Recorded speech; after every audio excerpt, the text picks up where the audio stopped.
is early Sunday morning. We didn't actually anticipate anybody to show up to work on the cars.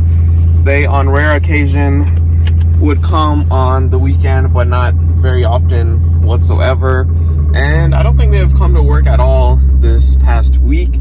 So we were surprised to see a couple of new people show up to work on the garage. Not sure what they're going to be doing. It is kind of sprinkling out, so I'm not sure exactly what they intend to do, whether it be work in the inside or the outside.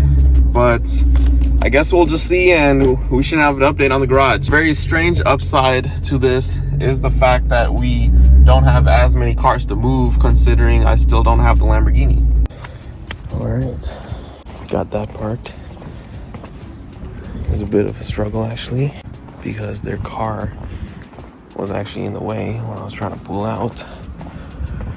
But here we are, got it out. Scraped a little, but it is what it is. Now just one car to go.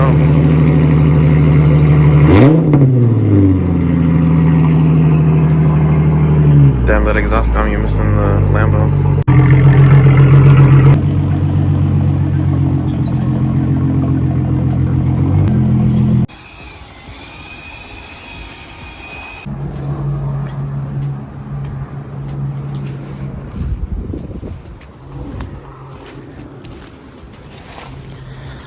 Looks like this is pretty much all they did yesterday. I didn't get the chance to record, but looks like they coated this. I think they're going to let it sit for a week or so before coming back and working on it. So the garage is completely covered, I guess, outside of this corner. And yeah, I guess I'm pretty sure that's all that was done. Took them several hours, but yeah, I guess they skipped every corner, or I don't know, maybe every corner. But yeah, not much else going on. And that is the current product. Hopefully they wrap up soon.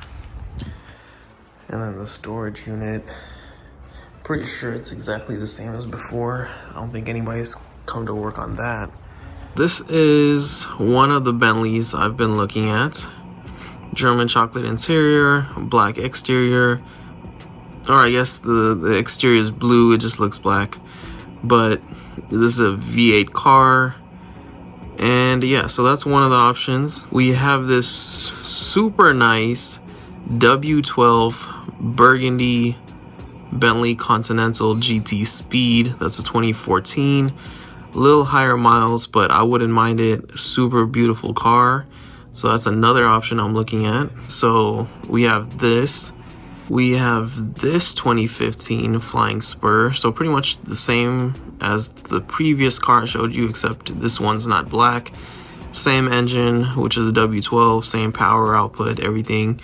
Mileage is a little different, but essentially the same car. And then we have this blue one that's really nice, maybe a little bougier than what I'm actually interested in, but it is a 2014 Flying Spur, so a little older than the previous two we saw, but a Flying Spur nevertheless, same power output, everything. That's pretty much where we stand in terms of the Bentley Flying Spur or Bentley Continental.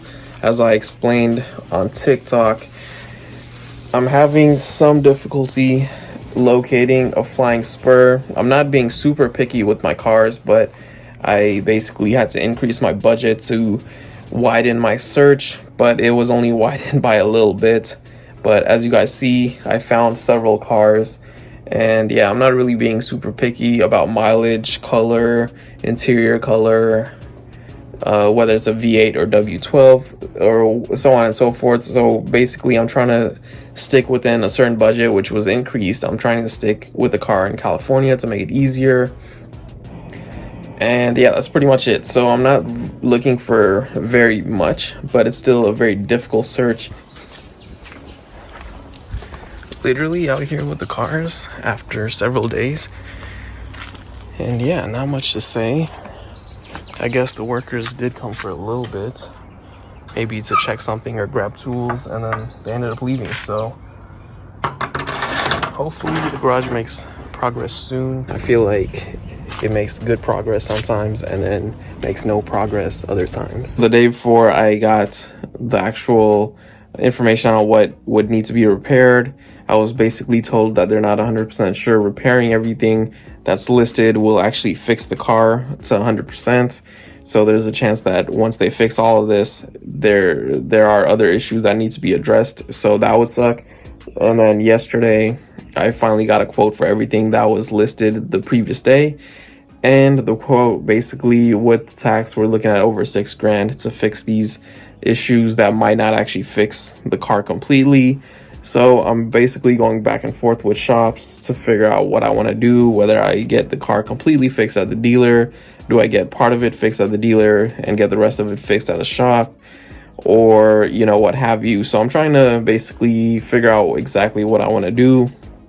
And I don't have that much time, obviously, because it's not like the dealer's just going to hold my car there. Day 2. Actually, a day later, and I do have a couple of updates for you guys. So didn't really get very far with communicating with other shops to work on the Lamborghini. So it looks like I will be at least getting some of the work done at the Lamborghini dealer. I actually reached out to them this morning and I told them that I'm fine with getting 2 of the 3 repairs done, but I'm kind of wondering if the most expensive repair is immediate or can I hold off for a month or so. So my idea is to get 2 of the 3 repairs done, so it'd be less than $3,000, I believe, and then I'll get the final repair done a month or so out, and I'll just schedule it now so I know exactly when I'll lose the car in the future, and I'll just do it that way. And then in the meantime, that would give me ample time to find a shop to work on it, potentially, if they respond or whatever. And yeah, so that's what I have in mind, and that would allow me to not be concerned about the down payment on the next car. So I think everything would sort of work out to one extent or another. And yeah, so that's what I have in mind. I have been looking at Hellcats. I have been looking at Z06 Corvettes, and there are 2 that I found that I'll be showing you guys in the next scene. But we'll just see where things lean. I'm leaning more heavily towards the Hellcat because it would be more of a family car that I could actually use, which is why I was looking for X6Ms, Alpina B6s, Bentley Flying Spurs, because all those cars would fit more than 2 people and it would be spacious. And it would be a 4-door vehicle rather than just a 2-door with multiple seats, which kind of doesn't necessarily work that well because then people are jammed in the back seat. Super nice day, and as you guys can tell, I'm in the Mustang. Not something you see very often, but I am just going to the post office. Here we are in the Mustang, and yeah, let's just see how this drive goes. I'm not sure how the audio is going to be. Recording in the Mustang was always a difficult task in the past because the exhaust was just super loud. I mean, in real life it's probably not that loud, but when you're trying to record, it's just very loud. And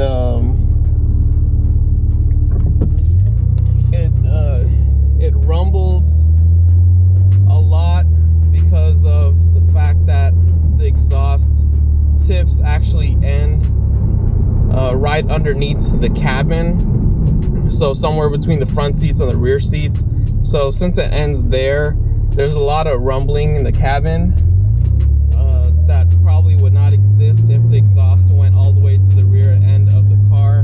But since it does end in the cabin, there's a lot of vibrations and everything, so the audio quality pretty much always was pretty horrible. But hopefully this is a little better. I'll try not to accelerate too hard or anything, because, you know, accelerating even like a tad bit, it starts creating noise. Like right now, I don't know if you guys will pick up on that, but you know, it is what it is. But essentially, still no update on the Lamborghini. I did reach out earlier this morning asking them if the 3rd repair, which happens to be the most expensive one, could actually be done at a later time. And if they said yes, I would schedule it out a month or so out. That way I could get most of the repairs done now and, you know, use the rest of that money towards the down payment on the next car. rather than dishing out a ton of money now. And yeah, so I never received a response. Still waiting. I have not recorded the scenes of the Hellcat Charger and Corvette that I found, so I need to basically record that later today. But you guys will probably see that in a clip well before you guys see this scene. So let me know what you guys think on those two cars. I have not placed an offer, but I will be doing that sometime later today as well. Just been extremely busy and unable to really do much outside of just legal work. So hopefully I get to record all of that, get to edit this, get to make an offer on the cars. Maybe the Lamborghini dealer will reach out by then.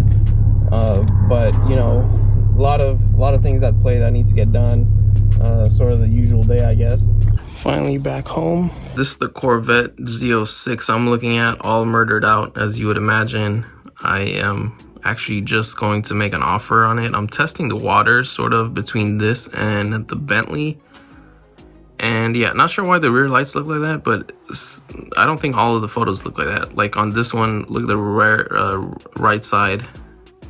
And this one is red. And this one, it has like this frozen look. And then the left one looks red, even though it's frozen in this one. So yeah, I'm not really sure what's up with that, but I'm guessing that's a Corvette thing. But regardless, this is the Corvette I'm looking at, and this is the Hellcat I'm looking at. So as I was saying, I'm going to test the waters. I'm going to make an offer on both cars and see which one would be a better deal. I think that's sort of what it's coming down to. I mean, they're both really nice cars. If I had to choose, I probably would lean more on the Hellcat side just because it's a 4 or 5-seater. I think it's a 5-seater. So, you know, could take it places with the family and whatnot. And yeah, I mean, super sweet ride. Probably the best sedan you could really get, unless you're getting maybe like an M5 or something, but really cool. And yeah, so we'll just see. I'm kind of leaving up to fate, depending on what the dealers would say to the offer I have in mind. And yeah, no update on the Bentleys, but I'll just leave it up to fate on this one.